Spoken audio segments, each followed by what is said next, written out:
When brands don't understand the power of storytelling and the fact that stories are 22 times more memorable, according to a Stanford study, and it's in a very emotional connection that is happening between a business and a consumer. And the only way to tap into that is through story. But more often than not, you are the guide helping your customer get to where they want to be. The more emphasis you can put on that scenario, the more important your client feels. What is your advice to brands who want to have a consistent messaging but often they fail as they scale? The brand has to tell a story in such a way that they have to trigger the right emotions. Yes. So that's it's one full episode. It's just one question. I'm a big fan of AI. I think it is a great tool with a warning. Especially ChatGPT is very nice. It doesn't want to be divisive or polarizing, and story structure is all about the challenges that you face. Hi, Jimmy. Welcome to the 10x Marketer podcast. Why Hi, don't you Gary. quickly introduce yourself and then let's get into the episode straight away? Yeah, absolutely. Well, Gary, thanks for having me on. I am at Thrive Agency, VP of Brand Communication. What does that mean? It means I am passionate about companies' brands and how they can express them in the right way. I've been in digital marketing pretty much since the inception. I studied advertising and marketing at school and started work at advertising agencies right out of school. And there was a shift that happened where digital marketing and computers started to come into play, and folks had to make a choice. Do I stick with the old way or do I adopt the new way? And I think we're seeing that crossroads right now with AI, and folks are maybe digging their heels in and saying, I'm not going to do it. Well, guess what? It's coming whether you like it or not. So, very passionate about that. And then I think probably we're going to talk a little bit today about how businesses can structure their communication and language. I've been a performer most of my life and have been on stages all over the world, and find that a very clear connection to brand messaging as well as performance and being in front of an audience. So that probably teases the audience enough. Jimmy, let's start with the first question, and that comes from your introduction. Since we are talking about storytelling, I'll ask you a simple question. What is the story behind you being a magician and then you becoming a brand strategist? Okay. I didn't know if we were going to get into that or not, but I was digging through some boxes a couple of years ago, Gary, and I found a card. It was a membership card to Merlin's Mail Order Magic Club when I was about 4 years old. And I was fascinated through middle school. I was doing shows for birthday parties of my friends. So they were coming to the birthday party, but I was performing. It was a great way to earn money. And then in high school, I actually met a gentleman who worked at an advertising agency and wanted me to think about doing some shows for a global company that we've all heard of. And I worked through high school while everybody else was cutting grass or working retail. I was doing these shows. And I thought, wow, that would be an interesting career because it really pairs well with marketing and advertising because it's influencing behavior, it's crafting a message. And so I continued to work for that company through college. And then out of college, started working at advertising agencies while I was still performing. It became a dual career. So I think both of those feed each other, and it's sort of the lens that I see the world through. I've produced shows for theme parks. I've performed a corporate event at the MGM in Las Vegas. I have owned my own magic theater. I have been on TV. And I always go back to the structure of a magic trick when I'm thinking about a marketing message because I believe the same skills transfer very easily. Yeah, so marketers would love to call themselves magicians, though they are not. Let's start with the Absolutely. first question, which is more on the storytelling part, and that's the Okay. topic since we are discussing it in detail. I was reading one of your article, and you said stories doesn't really decorate the strategy. Why do so many brands really miss this part, and why is storytelling central to any strategy, according to you? Yeah. I think when we are looking, especially for a sales strategy, and let's take it from that perspective, because businesses are interested in what they're getting more clients, customers to buy their product or service. Um, we're very passionate about our product or service, and we believe that when we put that in front of an audience, they should just buy it right away, right? Why wouldn't they? We often lead with statistics and features about the product or service. But I had a friend that we met at a conference probably, wow, it's been 12 years ago now. And he is a high powered salesperson. And so I was curious about how he goes about his sales process. And, I know a lot of sales processes right now happen online and through the computer screen, but let's just talk about this strategy that could also be used in that way, where he was used to walking into someone's office. And he said the first thing that he did was looked for some point of connection. And it could be a picture on the desk, it could be some memorabilia, whatever that might be, and ask them about that. And what happens? It lights them up. It causes them to be excited to discuss their personal life.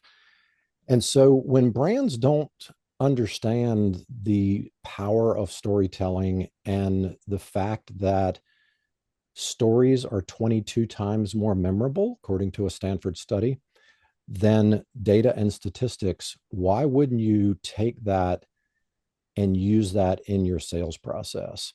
And we can dig into that, as much as we want, but sometimes I think brands feel that story is fluffy and soft, and hard data and features and all of those things are the most important thing to lead with. But you know what? Your prospect doesn't care. Yep. They're buying for their reasons, not your reasons. They want to see themselves transforming in some way, shape, or form. It could be transactional, where they're just buying something to solve a problem, or it could be, I want to increase my sales, I want to lose weight, I want to reduce my anxiety, whatever the case may be. And it's in a very emotional connection that is happening between a business and a consumer. And the only way to tap into that is through story. And yeah, I'm a huge proponent of that. And we've been able to talk with clients who have seen the light, if you will, and start to restructure their messaging in that way. Awesome. So I think there are two parts when we say storytelling. One is the story that brand has to tell. Another is the story that customer has about their lives in their minds. And Right. in that story, your brand has to fit in the right places. Like it really has to solve the problem or make them a hero.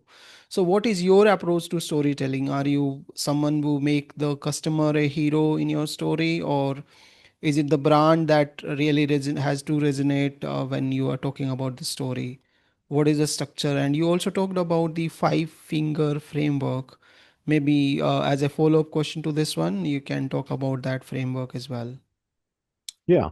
So I think we're probably all familiar, if you're in marketing at all, about Donald Miller's story brand. And he talks about the story structure, and your customer is the hero, not you. You're the guide.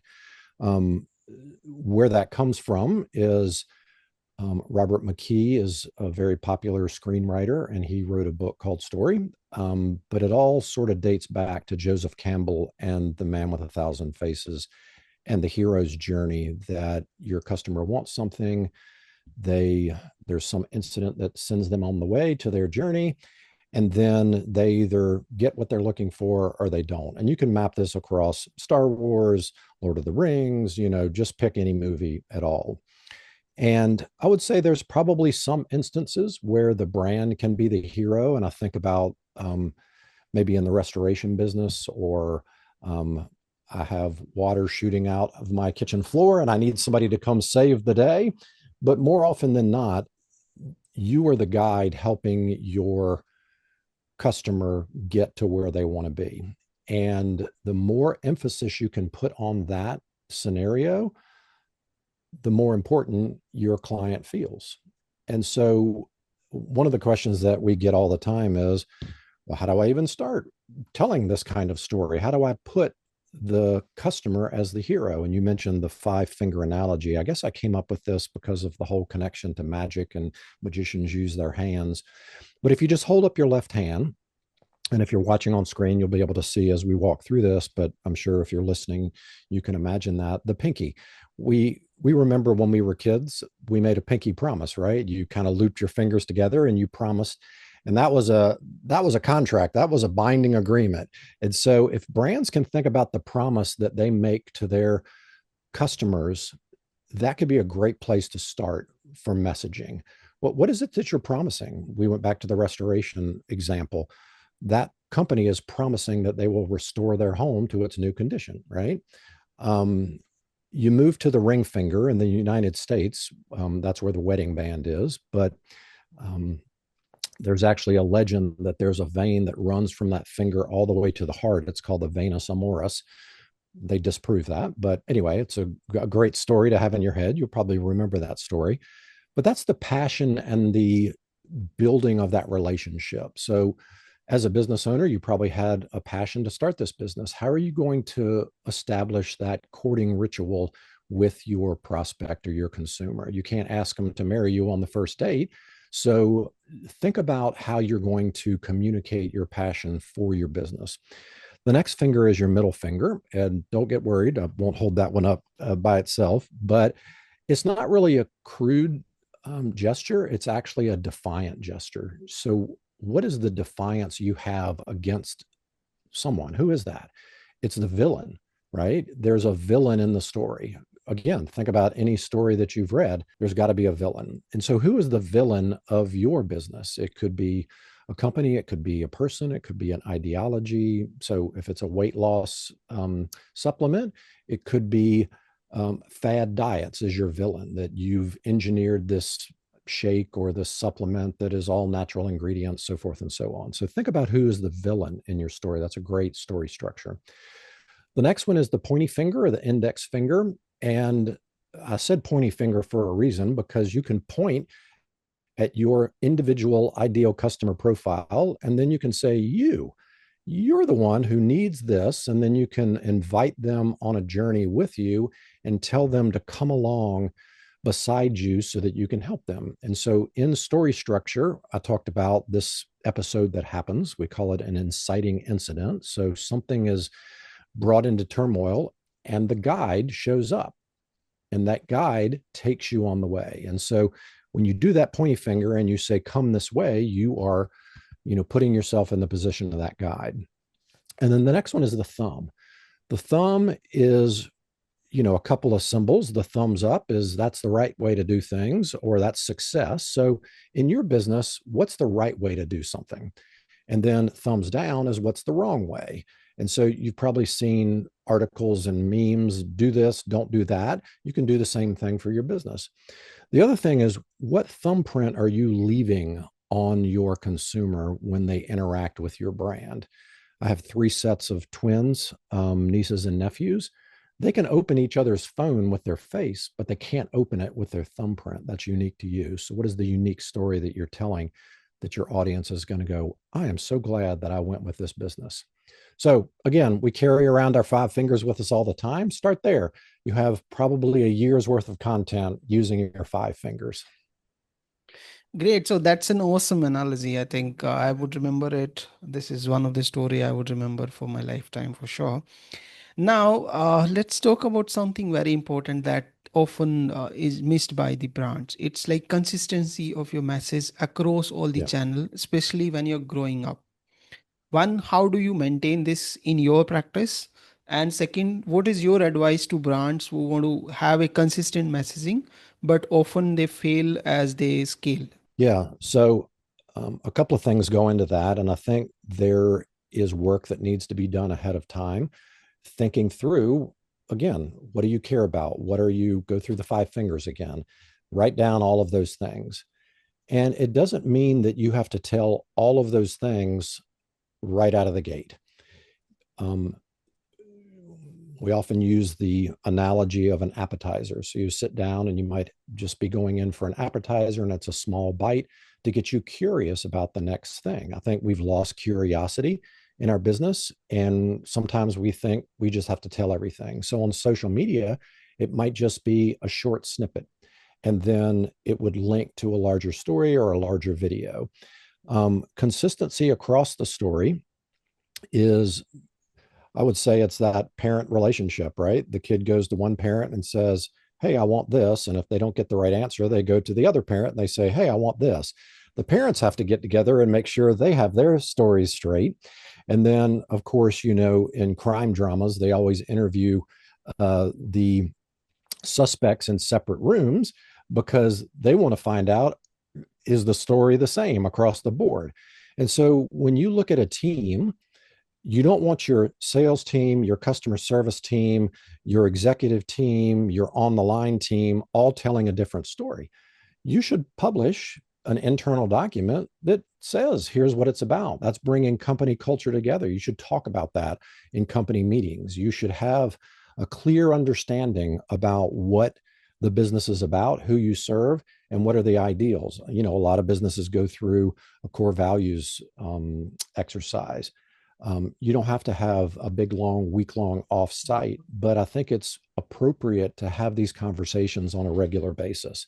And then you said a very interesting word there, as they scale. What happens when you scale? You start going crazy. There's like 100 things to do all at one time, and you're just putting out fires here and there and here and there. One thing that happens in story structure, if you watch a movie and you understand the characters, especially if it's a long running series, you can predict how those characters are going to respond to a situation in good times and bad times, under stress, in relation to other characters. And I think that's even a more important time to make sure that you're holding to your company ideals, that you're not going in a direction that is different. I mean, we've all seen stories of businesses that try to expand and they start to expand their product line, and the consumers are sitting there scratching their head going, why are they trying to sell that? That doesn't make any sense to me. Now, it may make sense internally, but if you haven't told the right story to your audience, they're going to be confused. And so, again, it's that framework of who are you? What are you about? What do you believe in? What do you care about? And how do you communicate that? You really have to be intentional about mapping that out. And it takes time, but it's so worth it in the end. Understood. So now let's talk about something very important that you highlighted in one of your articles. Okay. Your story has to stick, right? And you said there is a science behind it, and then the brand has to tell a story in such a way that they have to trigger the right emotions. Yes. So that's a complete, like it's one full episode in this just one question. Why don't you try and explain it in the shortest form possible? Okay. I'll relate it back to a magic trick, Geary, and then kind of connect the dots. So we've talked a little bit about it before, but there's that point of connection where you have to have the person that you're talking to go, oh, they understand my pain. They know what I'm going through. So a magician may come out on stage with a deck of cards. There's a familiarity to that deck of cards, right? People probably have one at home. They may point somebody out in the audience and say, wow, I love that green shirt you have on. In a business transaction, we'll go back to my friend who entered the office and found a picture that he could ask about. So you're building that connection, and that's a release of oxytocin. That release of oxytocin is that connection chemical, right? And so there's neural compatibility between the storyteller and the receiver of that story. They can track that on um, machines that look at how your brain is triggered. And so this is nothing new. You want to trigger that oxytocin. Then what you want to do is you actually want to get into um, having some curiosity so that they want to know more about your business. That's a release of dopamine. And I know we've all heard about dopamine with a social media addiction. It's not the addiction to social media, it's actually the need for closure, the need for a resolution. So, again, the magician may say to the person in the front of the audience, I want you to think about any card in this deck of 52 cards. And so the audience is going, wait a minute, they're not going to pick a card or name a card. They're just going to think about it. And so there's some mystery. It causes them to get on the edge of their seat. We've all heard that term. That's a theatrical term. You want that same thing to happen in a marketing conversation. Again, you just want to dribble out parts of the story to keep them engaged. And so, how do we conclude? Well, there's a conversion, there's a resolution that's a release of serotonin. That's the feel good chemical that, well, everything is right with the world. We feel relaxed. It's all come to a great conclusion. So on a magic show, that would be that I've guessed the card that they were thinking of. In a marketing or sales conversation, it's you are presenting the options that specifically address their pain points or their concern. And they go, finally, somebody has listened to me. And I think that's a real easy way to map out the natural release of brain chemistry that falls in line with how you structure a message. If any part of that is missing, then it doesn't feel complete and the audience is not satisfied. Got it. That's an awesome explanation under the short time. And thank you so much for that. Now, let's talk about something that is happening with most brands because of the AI generated content. Now, everyone has a framework and everyone has a custom GPT that is trained specifically to talk about a particular type, a particular way of messaging and storytelling. And one which is the best or the worst part of this is that you lose the entire authenticity that you used to have as a brand because everything is like you copied from somebody else. It's their framework. You just picked it up. You maybe trained a custom GPT to do that work for you. And now you're saying that this is my story. So, how do you as a brand stay authentic? Again, the same question that I asked you earlier in the edge of AI, and especially when every kid that you're hiring in your team has access to a great number of tools and they think that they can be creative, they can be different, they can go out of the box because they have the tool to do that. How do you control the messaging? One, that is one part, because earlier we talked about having a document and having a guiding document for everyone. But now, because everyone is using AI to generate something or add something else, so how do you stay authentic? That is one part of the question. Second part of this question is, let's say you are a great brand, you're authentic, but there are 10 copycats in the market who have kind of copied the same story style and everything else because it is so easy for them to do this now. How do you stay ahead of them? Wow. That's probably 10 more episodes, Geary, right? I will try to get to it as quickly as and efficiently. I'm a big fan of AI. I think it is a great tool with a warning. And if I use the analogy of magic again, and we'll use ChatGPT, that's probably the one that most folks are familiar with. I know there is a lot of models out there. Um, it's a really bad mind reader. And it's getting better, but it's not smart. It's not intelligent. It's trying to predict the answer based on the query that you gave it or the prompt. There's a belief that there's a perfect prompt out there that's going to give you exactly what you need. There isn't. You have to pull and tug and manage in a human guided form to get what you want. And the real danger is if you are not an expert at that topic, you will not be able to pick up the hallucinations, the false details, the incorrect data. Um, you have to be careful. And so, yes, you can create a custom GPT, you can create an agent that will do the work for you. But as we move into these LLM results showing up now, that type of content is going to get buried under Google's requirement under the EEAT, experience, expertise, authority, and trustworthiness, that they are demanding to really combat this problem. And so I would say, yes, use it as a tool. Make sure you understand the topic before you start working with it.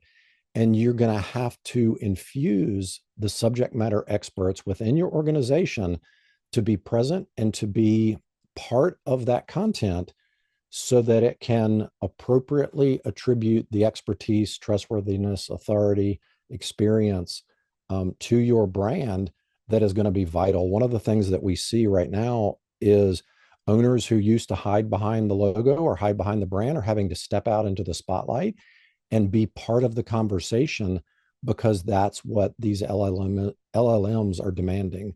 So I don't know if that touched on every part of your question, but I would say yes, embrace it, um, understand its place, and make sure that you include the human component and the expertise with some serious data that you include in the process. And the other thing that it can't do is it can't make up personal stories about you.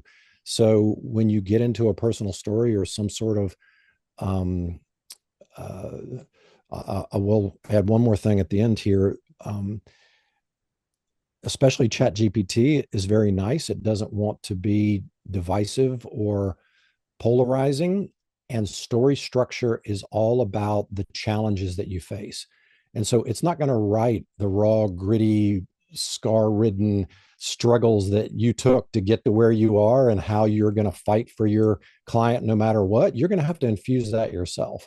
So I think that's an advantage that brands need to be aware of. Understood. So thank you, Zimi. I think we have made a good progress. Let's talk about something, and then we would like love to close the episode for today. Maybe Okay. I'll invite you for one more episode in future, because storytelling also, just like AI, is going very, very fast, and there are so many nuances that are opening up. What are some common storytelling myths that you have seen, and you want them to disappear forever, like they should not be there at all? Yeah. Well, we tackled the first one where storytelling is fluff. The other one, and I would say there are four stories that every brand should tell, but I'll add it needs to go away quickly at the end of that. Um, the founder story. I know there's been a lot out there about the founder story and how the business got started. I think you pair that with the purpose story about what is the passion behind the business. We talked about that on the ring finger. Um, in the initial stages of storytelling, don't lead with that story. Nobody cares. Nobody cares that you've been around for 25 years. Nobody cares that you got this business from your grandfather, whatever the case may be. So I would say that's the thing that I want to go away as quickly as possible, because what they're interested in is what are you going to do for them? And the transformation story and the customer story are the ones that need to be led with. So what have you been able to do for somebody else? And what are you promising, back to the pinky promise, that you're going to do for me? And why is it different than somebody else who is offering the same thing, back to the middle finger of the defiance and the villain? And stop talking about yourself, start talking about the customer. They make a buying decision for their reasons, not yours. Thank you so much, Jimmy. It was really nice talking to you, and thanks for taking out the time on a busy Monday. I'm sure this is going to be a great episode. And thank you so much, guys, for listening to us so far. Do make sure you subscribe to the 10x Marketer podcast before leaving, wherever you're listening from. Thank you so much and take care. Thank you, Jimmy, for being here. Great. Thanks, Gary. Had a great time.